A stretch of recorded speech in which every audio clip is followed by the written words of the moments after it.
Today is Wednesday, April 8th, and we continue our journey through Holy Week as we look at the events of Jesus' life leading up to his death and his resurrection.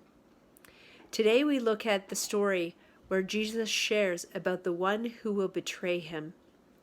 This comes to us from John chapter 13, verses 21 to 32. So let us hear the word of the Lord together. After he had said this, Jesus was troubled in spirit, and he testified, "Very truly, I tell you, one of you is going to betray me." His disciples stared at one another, at a loss to know which of them he meant. One of them, the disciple whom Jesus loved, was reclining next to him. Simon Peter motioned to that disciple and said, "Ask him which one he means." Leaning back against Jesus, he asked him, "Lord, who is it?" Jesus answered, "It is the one to whom I will give this piece of bread when I have dipped it in the dish."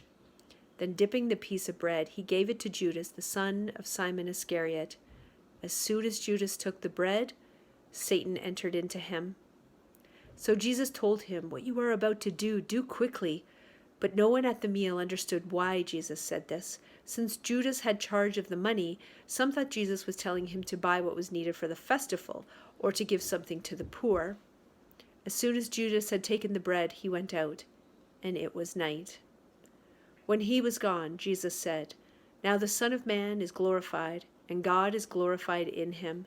If God is glorified in him, God will glorify the Son in himself and will glorify him at once." The word of the Lord. I find this passage rather sad in a way. What would it be like to know that the person who you loved, who was like a brother to you, that you had taught and poured into, had given so much of yourself to, was going to betray you even to the point of death? Sometimes I've heard it described that Judas' betrayal wasn't that he wanted Jesus to die, but rather that he wanted to make him take action in the way that he wanted him to act.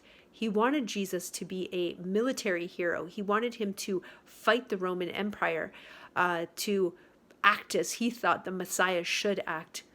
And in that way, I'm often challenged as to how I might be betraying Jesus, how I might be praying in such a way that I'm demanding that he act in the way that I think he should act, rather than following him, following his lead, being guided by the Holy Spirit in my prayers. And so I pray for you today that you would know the Holy Spirit's guidance as you pray powerfully during this difficult time.